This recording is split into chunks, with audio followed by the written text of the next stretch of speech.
नमस्कार, आप सभी का बहुत स्वागत है नेशनल खबर पे। मैं हूं आपके साथ प्रज्ञा झा। पहले जो है हम यहाँ पर गुरुग्राम में पहुंचे थे डॉक्टर हेल्थ क्लिनिक में यहाँ पर पहुंचे थे। सोराइसिस के बारे में बात की थी हमने स्किन स्पेशलिस्ट डॉक्टर मेघा जी से। तो आज हम यहाँ पर फिर पहुंचे हुए हैं और आज सोराइसिस के बारे में ही बात करने वाले हैं। लेकिन क्यों होता है, क्या प्रॉब्लम्स होती है, इस बारे में नहीं, क्या मिथ्स हैं, क्यों चीज़ें फैल रही हैं लोगों में, जो अंधविश्वास फैल रहा है वो कैसे फैल रहा है, क्यों फैल रहा है, उसे फैलना चाहिए या लोग जो अंधविश्वास कर रहे हैं वो करना चाहिए या नहीं, इन सारे सवालों को आज हम पूछने के लिए यहाँ पर गुरुग्राम में पहुँचे हैं। और अभी हमारे साथ मौजूद है स्किन स्पेशलिस्ट डॉक्टर मेघा जी। बहुत बहुत स्वागत है आपका। सबसे पहले थैंक यू मैम, सबसे पहले मेरा यही सवाल है आपसे, जैसे कि कहते हैं मिथ है ये कि फैलता है, ये सोराइसिस जो है टच करने से फैलता है, तो क्या सच में ऐसा होता है कि लोगों में छुआछूत की जो प्रॉब्लम होती है, ऐसा होता है कि सोराइसिस फैलता है? नहीं, सोराइसिस अगर सपोज किसी एक इंसान को घर में सोराइसिस हुआ है तो उसके साथ खाने से, सोने से, उसको छूने से या उसकी चीज़ें यूज़ करने से आपको सोराइसिस नहीं होगा। सोराइसिस छुआछूत की बीमारी में नहीं होता या कॉन्टेजियस नहीं है। कॉन्टेजियस समझते हैं कि छुआ, जैसे फंगल इन्फेक्शन है, किसी को फंगल हो रहा है, अगर आप उसके कांटेक्ट में हो तो आपको फंगल हो सकता है। बट सोराइसिस में अगर आप पेशेंट को छू रहे हो, साथ रह रहे हो, चीज़ें शेयर कर रहे हो तो आपको ये नहीं फैलेगा और आपको ये नहीं होगा। तो जिसके भी घर में पेशेंट हैं सोराइसिस के, वो बेफिक्र रहिए। अगर वो कंफर्मेटरी डायग्नोसिस है कि मतलब सोराइसिस ही है पेशेंट को, तो आपको घबराने की ज़रूरत नहीं है। आपको साथ रहने से या चीज़ें शेयर करने से या एक नॉर्मल लाइफ उनके साथ जीने से आपको सोराइसिस नहीं होगा। सोसाइटी में हम ज़्यादातर देखते हैं, लोग कहते हैं कि बाहर की हवा लग रही है या जैसे प्रॉब्लम्स आपको इसलिए हो रही है कि बाहर का एनवायरनमेंट ज़्यादा बिगड़ रहा है। तो एनवायरनमेंट की वजह से होता है या कोई और कॉजेज़ होते हैं जिससे सोराइसिस किसी भी इंसान में होता है?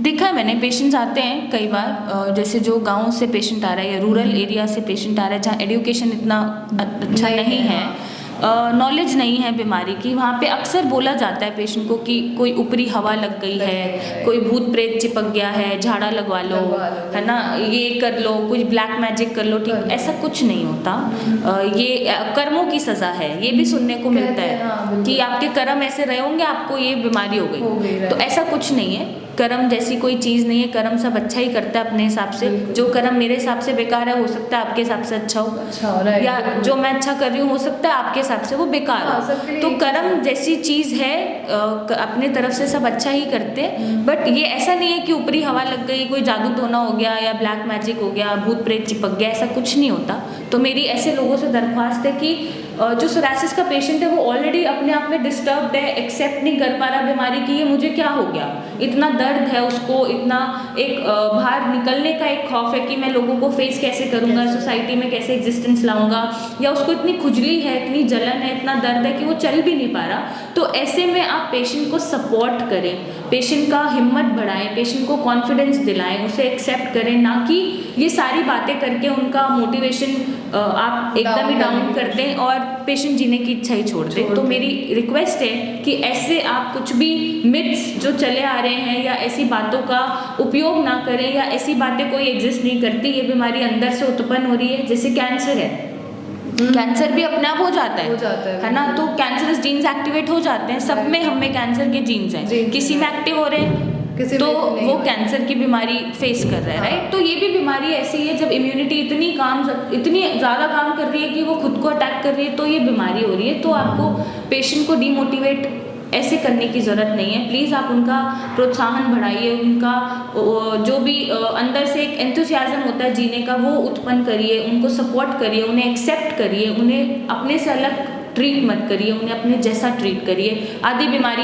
यहीं सॉर्टेड हो जाएगी। हाँ, जैसे देखते हैं कि पेशेंट जो होता है ना, जिसको ये सोराइसिस बीमारी हो जाती है, अब लोग उसको इतना ज़्यादा टीज़ करना शुरू कर देते हैं कि वो कॉन्फिडेंस ही अपना पूरा खो देता है। तो स्ट्रेस लेवल भी एक फैक्टर होता होगा ये प्रॉब्लम ज़्यादा बढ़ने के? एग्जैक्टली। स्ट्रेस में क्या होता है, हमारी कैटेकोलामाइंस ज़्यादा रिलीज होते हैं बॉडी में। जब वो ज़्यादा रिलीज होते हैं तो इम्यूनिटी और हाइपर एक्टिव तरीके से काम करती है, जिसकी वजह से ये बीमारी बढ़ जाती है। तो जितने भी पेशेंट सोराइसिस के हैं, मैं उनको बोलना चाहूँगी कि आप स्ट्रेस बिल्कुल मत लीजिए। आपको अपनी बीमारी पहले खुद एक्सेप्ट करनी पड़ेगी और इसको भूलना पड़ेगा कि आपको कोई बीमारी है। अगर आप कोई इलाज भी ले रहे हैं तो इलाज भी ऐसे लीजिए कि मैं ठीक हो जाऊँगा, और ये बीमारी कुछ भी नहीं है, तो ऑब्वियसली आपकी बीमारी ठीक हो जाएगी चाहे आप कहीं से भी इलाज ले रहे हैं। बट एक खुद में ही वो सेल्फ मोटिवेशन नहीं है कि मैं ठीक ही नहीं हो सकता, अब मुझे मरना चाहिए, ज़िंदगी जीने का मन नहीं है। बहुत ऐसे ख्याल आते हैं पेशेंट्स के। कुछ ऐसे लोग होते हैं जिन्हें अगर ये है भी तो सोसाइटी उसको परेशान कर करके वो कर देती है। बेसिकली हमें आसपास अपने लोग ऐसे रखने चाहिए, हाँ, है ना, पॉजिटिव इन्वायरमेंट और पॉजिटिव एनर्जी जो हमें मोटिवेट करे, ना कि पीछे धकेल के खराब करते हैं। राइट, तो ऐसे लोगों से आप थोड़ा दूर रहिए। और एक कहावत है, लोगों का काम है कहना, कुछ तो लोग कहेंगे, है ना। तो लोग कुछ ना कुछ वैसे भी कहते रहेंगे, आप उन लोगों की बातों को अवॉइड करें। बस आप खुद सेल्फ मोटिवेशन रखें कि हाँ मुझे बीमारी ठीक करनी है, तो डेफिनेटली चाहे मेरे से लें चाहे कहीं से भी इलाज लें, पेशेंट ठीक हो जाते हैं। ऐसे में मतलब जो प्रॉब्लम ये क्रिएट होती है सोराइसिस की प्रॉब्लम, इसमें लोग ये नहीं समझ पाते कि आखिर खाना क्या खाया, उनका डाइट क्या होना चाहिए। कुछ भी ले रहे हैं, अल्कोहल के भी ले रहे हैं, आजकल का लाइफस्टाइल इतना बिगड़ रहा है, तो डाइट कौन कौन सी लेनी चाहिए लोगों को जिससे कि ये प्रॉब्लम अगर है भी तो वो रुक जाए, और अगर ना भी हो इसके लिए डाइट क्या होनी चाहिए। सोराइसिस अगर आपको हो रहा है, राइट, तो सबसे पहले जो डाइट में आप कुछ चेंजेस कर सकते हैं, अपने लाइफस्टाइल में चेंजेस कर सकते हैं, जिससे एक तो वो बढ़ना रुक जाए और वो स्टेज पे जाने से बच जाए कि संभाल ना पाए डॉक्टर्स भी या आप भी, है ना। तो सबसे पहले आप कोशिश करिए, अगर आपके लाइफस्टाइल में अल्कोहल इंटेक बहुत है या बाहर का खाना बहुत है या आप रेड मीट, बीफ, चिकन ये सब खाना खाते हैं, तो ये आपको अवॉइड करने की ज़रूरत है। आपको alcohol, red meat, chicken, beef, बाहर का खाना, स्पेशली जो प्रोसेस्ड फूड है, आजकल फ्रोजन फूड चला हुआ है, केन्ड फूड है, रखा हुआ है, कुछ दिन के बाद उसको हम खाएंगे जब मन होगा तब ओपन करेंगे। तो ये सब चीज़ें अवॉइड करनी चाहिए आपको, है ना। और आप बाहर का खाना ही छोड़ देंगे तो आप अंदाज़ा लगा सकते हैं कि हाँ आपका सोराइसिस ठीक होना शुरू हो रहा है, राइट। और आप सिंपल खाना खाइए, घर का बना हुआ, सब्जी रोटी दाल चावल है, आप ग्रीन वेजिटेबल्स को प्रमोट करिए, राइट। आप फ्रूट्स खाइए, और आप हो सके तो या तो थोड़े थोड़े गैप पे कम खाना खाइए, भूख से कम, या फिर एक इंटरमिटेंट फास्टिंग की तरह उसको इंटरमिटेंट फास्टिंग भी आप फॉलो कर सकते हैं, क्योंकि हमारी बीमारी ऐसी है सोराइसिस की जितना सेल्स को खाना मिलेगा उतना ही बढ़ेंगे, बिल्कुल, है ना। तो जब खाना हम लिमिटेड कर देंगे या खाना कम कर देंगे या इंटरमिटेंट कर देंगे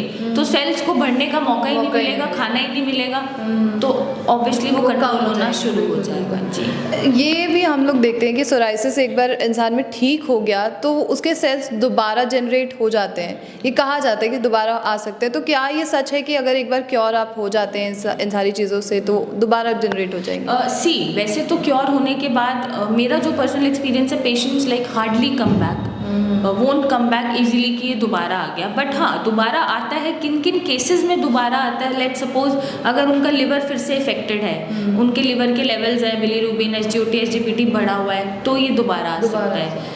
दूसरा, पेशेंट अगर ठीक होने के बाद फिर से उसी लाइफस्टाइल पे आ गया, फिर से अल्कोहल इंटेक कर रहा है, नॉनवेज खा रहा है, बाहर का खाना खा रहा है, कोई फिजिकल एक्टिविटी नहीं है, तो ये दोबारा आ सकता है, राइट। आजकल ज़्यादा है घर में बैठे रहना। Exactly, right. और एक पेशेंट बहुत स्ट्रेसफुल है, मैनेज ही नहीं कर पा रहा लाइफ में स्ट्रेस, तो भी ये दोबारा आ जाता है। अदरवाइज ऐसे कोई केसेस बहुत हार्डली होते हैं कि ये वापस आए, अनलेस उनके साथ कोई और बीमारी ना लगी हो, या शुगर ना हो, या उन्हें कोई हेपेटाइटिस इन्फेक्शन ना हो रहा हो, या बॉडी में और कोई अगर बीमारी नहीं चल रही साथ में, तो ये इजीली वापस नहीं आता। तो इन 3-4 चीज़ों का कुछ ध्यान रखना पड़ता है सोराइसिस को वापस ना लाने के लिए। जी, और ट्रीटमेंट अगर कोई इंसान करा रहा है जो सोराइसिस से प्रॉब्लम है उसको, तो उस वक्त में उसको क्या क्या चीज़ों का ध्यान रखना चाहिए कि अगर वो बढ़े ना, जितना है वहीं पर स्टेबल हो जाए? एक आइडियल ट्रीटमेंट के लिए सोराइसिस पेशेंट को मैं ये नहीं बोलूँगी कि एलोपैथिक दवाइयाँ आप खा रहे हैं तो गलत है। ऑब्वियसली वो स्टीरॉइड्स दे रहे हैं, आप स्टीरॉइड्स खा रहे हैं, एक टाइम के बाद या एक एज के बाद हो सकता है आपका लिवर किडनी खराब हो या जॉइंट्स में प्रॉब्लम आए।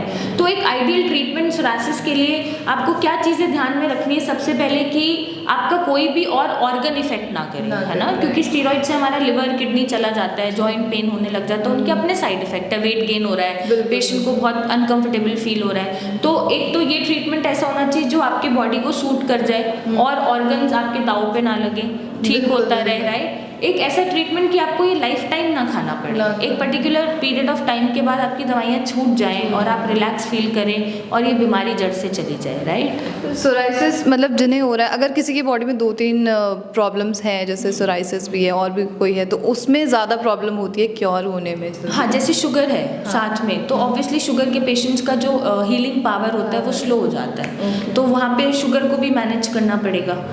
ऐसा नहीं है कि शुगर अनकंट्रोल्ड है और हम सोराइसिस ठीक कर रहे हैं तो वो ठीक नहीं हो सकता, हमें शुगर भी कंट्रोल करना पड़ेगा। तो ऐसी कुछ डिसीजेज होती हैं जिनको साथ में कंट्रोल करके सोराइसिस को ठीक किया जा सकता है। जी मेघा जी, सिर्फ लास्ट सवाल है मेरा, जो पेशेंट हैं जो सोराइसिस से प्रॉब्लम में हैं, तो उनके लिए आप क्या कहना चाहेंगे कि सोसाइटी में या वो अपने आप को किस तरीके से बूस्ट अप करते हैं? सेल्फ मोटिवेशन सबसे बड़ी चीज़ है इस दुनिया में, है ना। मेरे कहने से कुछ नहीं होगा, जितने भी सोराइसिस के पेशेंट हैं उनको ये अपनाना पड़ेगा और फॉलो करना पड़ेगा। मे बी उन्हें लग सकता है कि हाँ, एक और कोई आ रहा है मोटिवेशनल स्पीकर जो कुछ भी बोल के जा रहा है, इन्हें क्या पता जब तक इन पे नहीं बीत रही, ये भी एक थॉट हो सकता है। बट नहीं, मेरे एक्सपीरियंस में मैंने पेशेंट्स ऐसे देखे हैं, कुछ पेशेंट्स के साथ मैंने साथ बिताया भी है कि हाँ, उनको कितना पेन है या वो कितने पेनफुल कंडीशन में हैं। तो मेरी उनसे यही दरख्वास्त है कि आप प्लीज़ लोगों की, सोसाइटी की बातों को इग्नोर करके चलें। लेट्स टेक एन एग्जाम्पल, मैं नॉर्मल दिख रही हूँ, ठीक दिख रही हूँ, मुझे कोई बीमारी नहीं है, स्टिल मुझ में भी कोई ना कोई कमी कोई भी निकाल देगा, है ना। तो लोगों को आपको अवॉइड करना है। बाहरी सुंदरता से कुछ नहीं होता, अंदर से अगर आप सुंदर हैं, आपके काम अच्छे हैं, आपका दिल अच्छा है, इंटेंशन अच्छी है, तो आप पूरे हैं अपने आप में। और आप खुद एक्सेप्ट करिए इस बीमारी को, बार बार इस बीमारी को सोचिए मत। अगर आप खुद एक्सेप्ट कर लेंगे तो ऑब्वियसली आपके साथ जो 4 लोग बैठे हैं वो भी एक्सेप्ट करेंगे कि हाँ यार, कुछ नहीं होता तेरी बीमारी से। अगर हम साथ बैठ के खा भी रहे हैं तो हमें नहीं होगी, बट जब आप ही एक्सेप्ट नहीं करेंगे तो आपके साथ वाले लोग भी इसको एक्सेप्ट नहीं करेंगे। तो पहले आप खुद एक्सेप्ट करिए और एक सेल्फ मोटिवेशन लाइए कि हाँ, इसको हम ठीक कर सकते हैं, ये ठीक हो जाएगा, तो ये डेफिनेटली ठीक हो जाएगा। बाकी आप बहुत सुंदर हैं, आप जैसे भी हैं बहुत खूबसूरत हैं, तो stay beautiful and stay happy. और इस बीमारी को लड़ने की क्षमता लाइए, अपने अंदर से लाइए, लोगों को अवॉइड करते हुए लाइए। और आई होप जितने भी पेशेंट हैं सोराइसिस से पीड़ित, हम उनको ठीक कर सकें। Thank you so much Megha ji. मैं आशा करती हूँ कि यहाँ पे जो हमारे पेशेंट होंगे वो यहाँ पर डॉक्टर हेल्थ में ज़रूर आएंगे आपके पास ठीक होने के लिए। Thank you. तो हमें ज़रूर बताइएगा कि आपको ये पूरी रिपोर्ट कैसी लगी। और जैसा कि मेघा जी ने कहा कि अगर आप दृढ़ निश्चय कर लेते हैं किसी चीज़ का, तो किसी भी बड़े से बड़े पहाड़ को भी हिलाना मुश्किल नहीं होता है। तो इसलिए दृढ़ निश्चय कर लीजिए कि अगर आपको कोई भी प्रॉब्लम है तो उसे आपको लड़ना है, उससे आपको लड़ना है, चाहे यहाँ आकर चाहे किसी भी तरीके की ट्रीटमेंट लेके। तब तक के लिए नेशनल खबर के साथ बने रहिए।